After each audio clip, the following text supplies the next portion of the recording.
Are you ready? If you can hear my voice, clap your hands once. If you can hear my voice, clap your hands twice. If you can continue to hear my voice, clap your hands and keep them together as we welcome the one and only Carol Fossey. Good afternoon, everybody. How was that exercise? Very good. Now, I'm going to ask you a really serious question now, and I want you to be really honest with me. Did anybody forget how to count? It always happens. Don't worry about it. Don't worry about it. So, Andy's been through the first 4 parts of the stress-free speaker system with you, and there are 2 more very important parts to go. This next part, I would argue, is one of the most important parts of the stress-free speaker system, because without this, it's impossible to create rapport or empathy with your audience. So what am I talking about? I'm talking about eye contact. So, what do I mean by eye contact? Well, in the real world, when you meet people, you look at them, right? What you also do in the real world is, in a business sense, you might shake somebody's hand. If you're meeting somebody at a party, you might touch their elbow or in some way connect with them. You can't do that on stage or on a video. So the only thing that you've got on stage or a video is eye contact. And here's what we see going wrong with eye contact. All sorts of stuff. A bit like forgetting how to count, people forget how to do eye contact when they're on stage. So what they tend to do is one of the following things. So they might do some aerosol eyes, where they're spraying the entire audience by not quite looking at anybody and just going over everybody's heads. That's one thing that we see. Or they just continually look at the back of the room because they don't really want to see anybody down here, because it might be a bit too scary to actually see somebody. Other things that they do is rapid eye contact. So,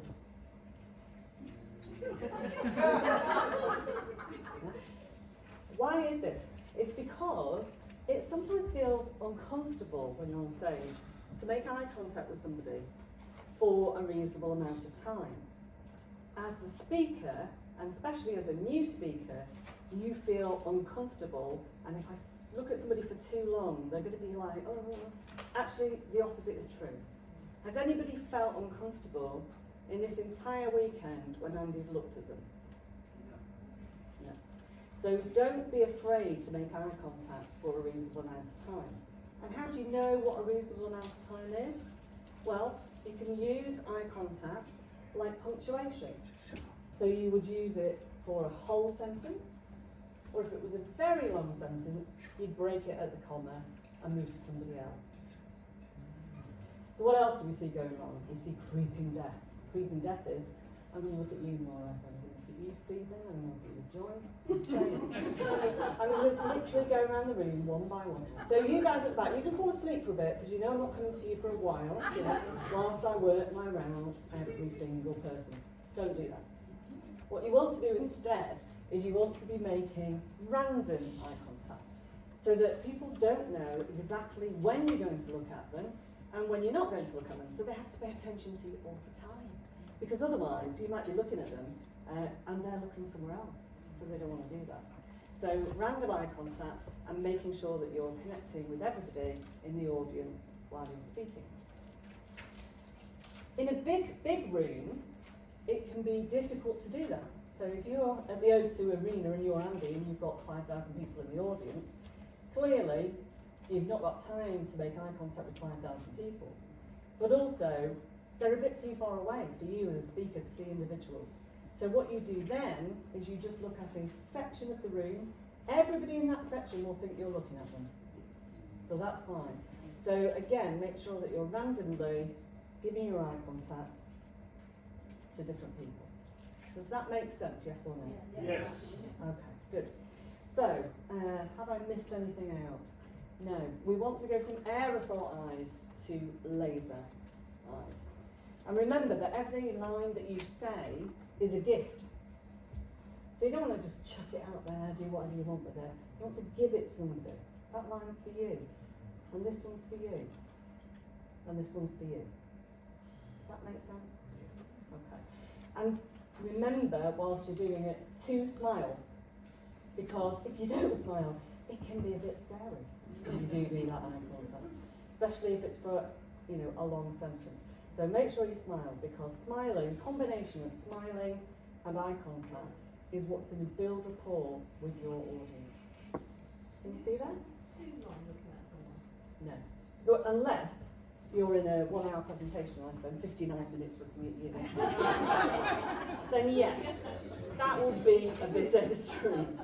But if you, as I said before, if you use it as punctuation, so you're saying a sentence, and then you're saying another sentence, or you break it where the comma is. Yeah? Got it? Yeah. Perfect. Martin in a little while is going to tell you about the next exercise that we're going to do, where you will incorporate eye contact into the first 4 parts of the system that you've already done. Any questions on eye contact? No? Brilliant. Then please help me to welcome to the stage my friend and colleague, Martin Sharp!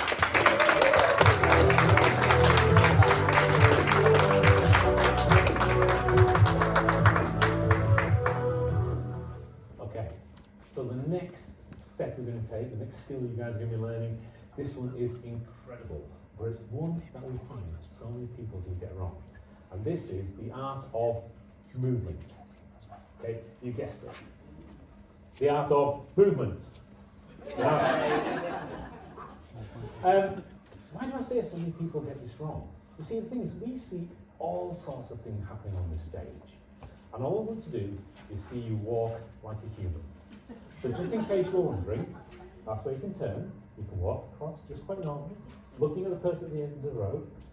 Or you can look at the other person at the end of the road. And you can walk across all the way along here. Natural, isn't it? Easy. So we don't need to see any of this kind of thing happening overnight, right? None of this whatsoever. All right. The other good one we see is crabbing. We'll have none of this. None whatsoever. Yeah? All this kind of weird shadows kind of dance thing that goes on. None of this, please. Just walk like a human. Choose them at the end of the road, lovingly, and just walk towards them, speaking while you walk. Walk and talk, people. Walk and talk. And you thought it was just an instruction to get you from tea. Yes or no?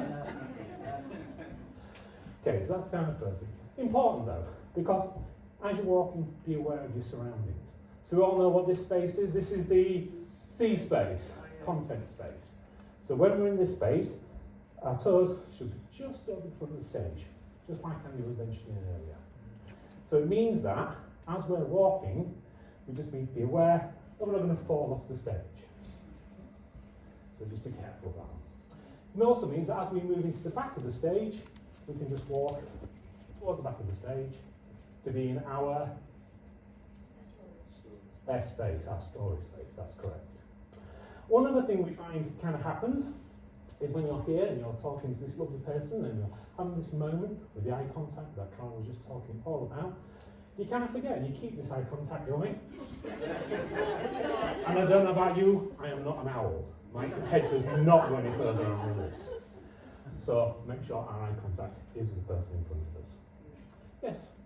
I'm just thinking, if this stage is not too big, just okay. But if you're in a hall where the stage is massive, you have to go all the way from this end to that end. Or you just mark out one point and Okay, so you can go from one end to the other. That would work perfectly okay. But what you will do is you will repeat the question. So if I was going to ask a question at this point in time, so have you ever considered how difficult it is walking while talking? I mean, how really difficult it is walking while talking. What I will do is I'll repeat the question. And there's nothing wrong with doing that. In fact, there's a lot of power in repeating what someone said because it helps them to remember it. Does that make sense, yes or no? You're not convinced?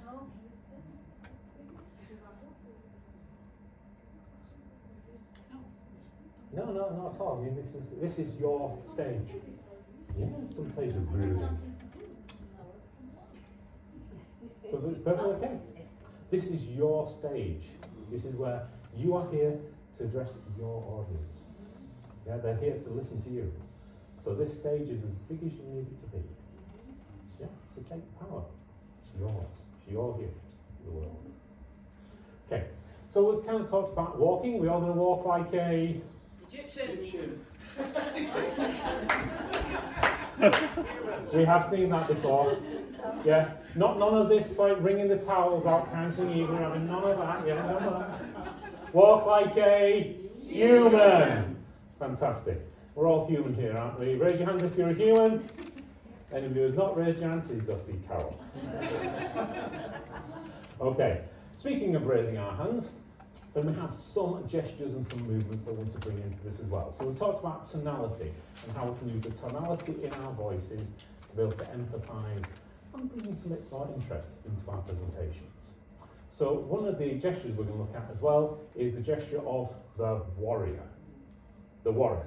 So the warrior is here to lead. He's here to bring people together. Now with gestures, they'll come from the centre of where you're stood, and you bring them up, they're there for a second, and bring them back down. So with the warrior, it's up. You lead people with your sword into the battle that they need to go into. Make it so that everyone's going to be a winner here. Yes or no? Yes. Absolutely. And bring it back down. You don't need to have it out all the time. Now, some people might be thinking, ooh, I'm not too sure that would work for me. Is there an alternative? So you can do. You might see politicians, for example, use a thing called a soft warrior. This is where you kind of bring your thumb and your finger together, yeah, and it allows you to bring out a point. It's almost like you're offering people what the issue is.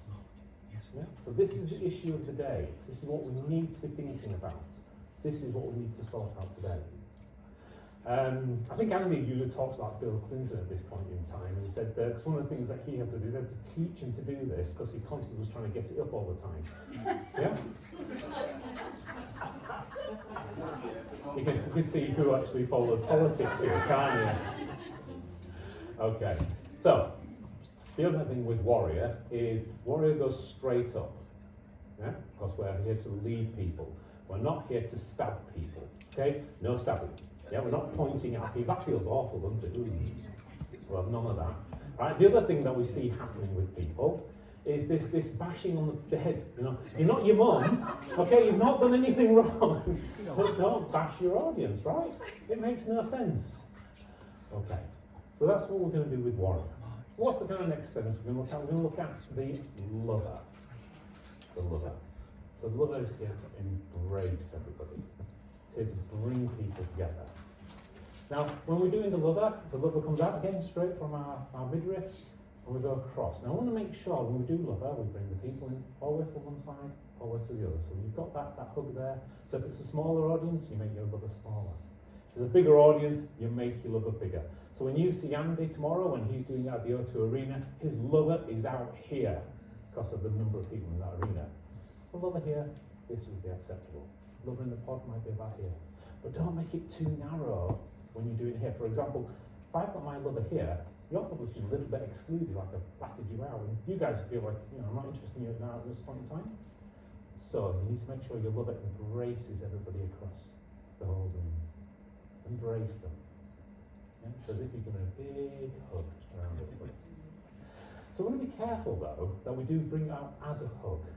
You know, not too low, because if we get too low, we get to pleader. So if you remember on Vic's video the other day when Lindy was giving her feedback and she's doing things like this, etc., and her lover was down here. Exactly.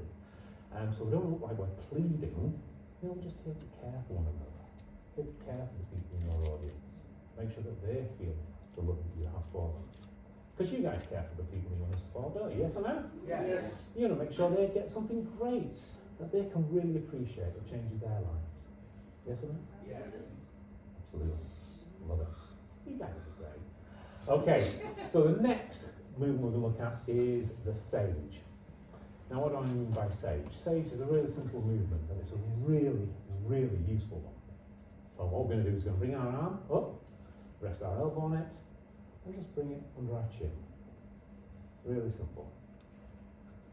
You all look so intelligent already. You guys have just increased the IQ points in the room instantaneously.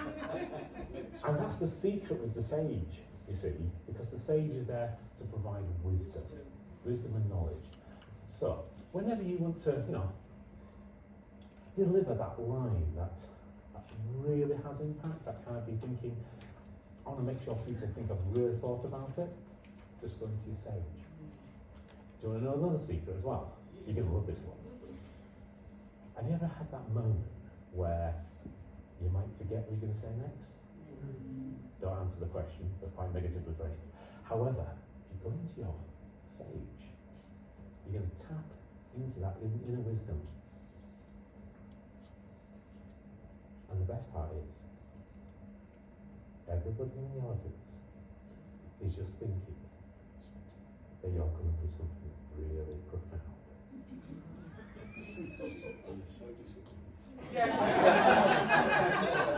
I love you, Steve. The support. Sorry. Did that come out loud? Yeah, you know me so well. So they're up today. So the sage is a really good one for going around the whole thing. So the sage is really good when it comes down to trying to think about what it is you're going to do. The other thing that's really useful about the sage is when it comes down to answering questions. So if you ever have to answer a question from somebody, you can always just go into your sage. And how many times have you seen Andy go into a stage over the last few days? When he's been on stage and he's gone into stage and he's going to start to say something to you and thinking, my God, he's coming up with something profound. Half the time, he knows exactly what he's going to say next. It's just that by doing that, it makes you think he's going to find out something really special and just unique for you. Yeah? Does that make sense, yes or no? Yes. Fantastic. And it kind of reminds me, actually, Andy does this story, and it's, let's go back to it. It's Christmas Day. In a house. It's all quiet. Can't hear a single thing, not even a mouse. And this little boy wakes up, just gets out of bed, creeps down the stairs. He knows where all those ones that creak are, so he misses those ones out. Carefully and gently, he opens the door, really gently, goes into the living room. Underneath the tree, all the presents.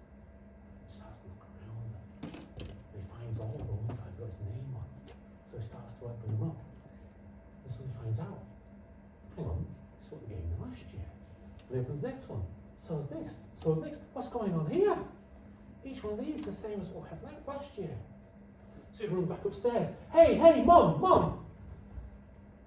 Why are you giving me all my presents back from last year? Awesome. It's because you haven't used them yet. If you use your gifts, we'll get you some new ones next year. If you share your gifts, we'll give you double next year.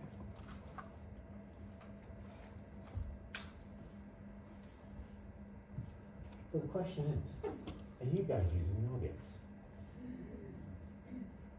Are you guys going to share your gifts with the world, with the universe? Give me a yes if you are. Yes! Fantastic. So straight away you can see how powerful just going into the stage and bringing out some content can really be. Okay, after we've done sage, we're going to go and look at another one called the Sovereign.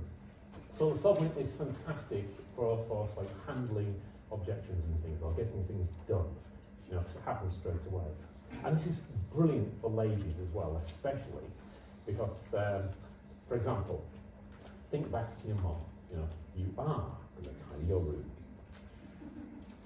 You are going to eat your greens. There's no objection. And straight away, by being able to do that, so we are going to make a difference in the world. You are going to make your business work. You are going to share your gifts. And sovereign is done by placing your hands straight down and straight across. It's the one that's done by kings. It's the one that's done by queens. Straight down, straight across. Not down and bouncing all over the place. We're not some kind of priest, there's no Hail Marys going on here. There's no Miss Flamboyancy, etc. about it. It is simple. Simple and effective. Straight down, straight across. We're going to squash the problem, move it to one side, and move on. Are you with me? Yes or no? Yes. Absolutely. Thank you very much. I knew that was going to be it. I don't know what that was. Okay. You can certainly ask me a question.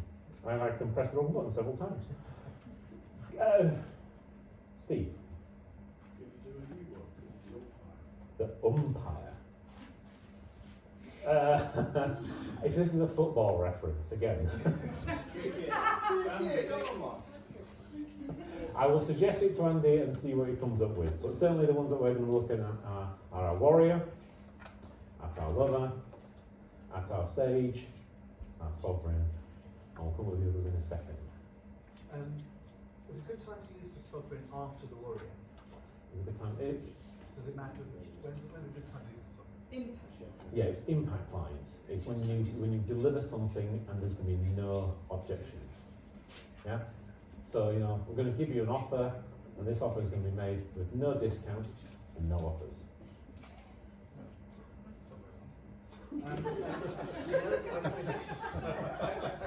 When you've got the stage, should you be looking directly at somebody, or is it good to mix it up, look up? No, you always look up Always people. look at a person. Yeah. It's, for example, when if we go back to what Andy was saying the other day with regards to whenever you're having a presentation, you're not speaking one to many. You are speaking one to many, yes, there's many people in the room, but you're always having a conversation one to one. So don't do in a conversation one to many that you wouldn't do in a conversation one to one. So would you, for example, talk to somebody in the bar or at a coffee, etc., and be looking over here when you're delivering this kind of thing? It makes no sense. Okay. So only ever do something in a presentation that you would deliver one to one. Good question, I like it. Okay, what's another question? No, cool. Right, so now we're going to go on to our next stance, which is our neutral stance. This is really simple, guys. Literally, we're just going to stand into our stance position like Andy taught us earlier. So feet are going to be hip width apart. We're going to be 90%, 80% maybe. So not rigid, we're not like soldiers. We're nice, 90%. And our hands are just going to be gently in the centre of our body. Things to want to watch out for is don't interlock your fingers. Because what happens when you interlock your fingers is you might have rings on, which might get caught. If your hands get a little bit sweaty, because you may be a little bit nervous, then you might find it a little bit more difficult to get them undone. Whereas actually, if you just have them nice and gently in front of you, they're easy to be able to set them. You don't have them too close to yourself. When you've got your hands close to yourself, it feels like you're hugging yourself, which means that it looks from the audience's perspective that you need comfort. You're trying to comfort yourself. So remember back to the video from Vic, when Andy was saying you're comforting yourself, you've got your hand down here. So you're not the same, you're having your hands too close to yourself. So make sure there's a nice gap between you and your hands. Other questions we get asked. Can I steeple my fingers? Yes. Can I have one finger? Yes. Can I hold just the one finger as well? Yes. Anything that allows you to easily move from whichever position that you're in into whatever gesture you're going to use and out. That's just a perfectly normal, natural position. The other question we get asked is, can we have other gestures as well? Yes. So if there's something, for example, you want to wind something up, anything else that's kind of coming naturally to you, you can use them. But always remember, bring yourself back to the neutral position. Yeah, so it's not a case of leaving yourself out here. I mean, how ridiculous would it look if I did the entire presentation effectively like this? Yeah? Or the entire presentation like this. Yeah. Raise your hands if you've had to raise your hand this weekend. Raise your hand again. Makes no sense because you don't know what the action's about. So gestures are all about, in the moment, delivering at that point in time. Okay, right. So you guys ready to do your next exercise absolutely amazingly? Brilliant. So I'm going to bring Carol up and we'll go through what our next exercise is going to be. Actually, I wasn't expecting this. It's only because I forgot the timing to be frank. It's fine. I'm here. Okay. I was hoping you were going to bring that piece of paper. I did. Alright guys, so for go back into the pods that you were in before, with the coaches you were with before, you are going to do numbers for 2 minutes and then straight into your stay and pay. So you remember the stay and pay, 2 questions, pains, gains, subject and time, using all the things that Andy taught before and the eye contact and the movement that Martin and I have just been through with you. You will get 8 minutes to do your stay and pay, and you will get 2 minutes of feedback from your coach. After that, you don't have to come back in main room. After that, it is straight to either into the party, start nibbling the food and drinking the wine, or up to your room, dump your stuff, come back down. And we've got part 2 of the party at 6 o'clock-ish. Well, it might be a little, yeah. Might be 1:45. So, any questions? So just to remind yourselves on stay and pay, we're obviously in the middle. What do we start off with? 2 questions. Yeah, we're going to walk like a human to this direction. When we get here, we're going to absolutely. How many pains? 4. Excellent. What kind of expressions are we going to use? What tonality? What gestures? Maybe. Gestures and tonalities. Which ones are we going to use? Sage. Bits of sage, yes. Sage. Lover. Warrior, absolutely. Then we're going to walk like a human. Yeah. And what gestures are we going to use over here? All 3. And don't forget to smile, because this is the happy place. And the amount of times we see people going, so imagine that, and they're shouting at us and they're looking really cross. No, this is a happy place, okay? So be happy over here. And we're going to create little pictures so that people can, in their own minds, see the picture that you're creating. How many of these do we create? 4. Great. And after you've been here, we're going to go to the centre, walking like a... You guys are getting this, aren't you? Love it. Once you're here, what happens? Why yours? Talk about a bridge. One thing I just wanted to say about the bridge, which we maybe didn't make entirely clear the first time around, is when Andy does this gesture, when he's doing the bridge, this is for on video. Yeah. On stage, you anchor the places you've just been. So if this is where you are, and this is where you want to be, you don't do this when you're on stage. That is for video. Okay? So you're anchoring where you've been and where you've been. And you are the bridge. I believe you're going to get there by bringing hands in. It's you. You're the answer. Whatever your subject matter is. Yeah? Okay, after the bridge. Yes, question? So, you anchor by actually going there, or just No, pointing by to it? pointing to it. Yeah. And is this middle section of why important, why now? Yes. You preempted my question, Giles. Well done. Extra brownie points for you. Okay, so you guys ready to do this amazingly well? Yes. Okay, you guys are going to be the amazing speakers and know that you are, yes or no? Yes. Fantastic. Take that energy, take that love, and go and do it amazingly. And we're going to see you shortly at the party.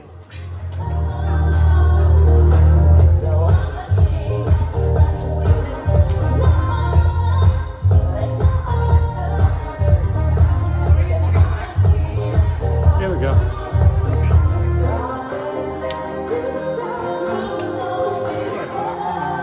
Don't worry, it's fine. Not a problem.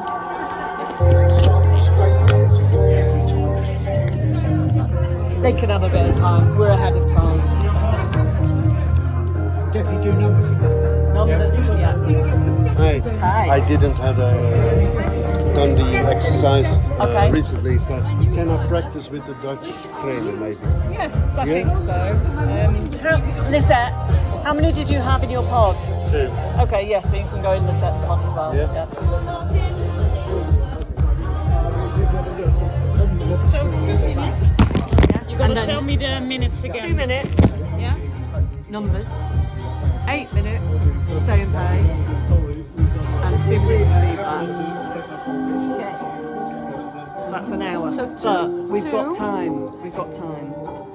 We've got lots of time. 8, 2. Yes. And I give feedback over those 10 minutes. Yes.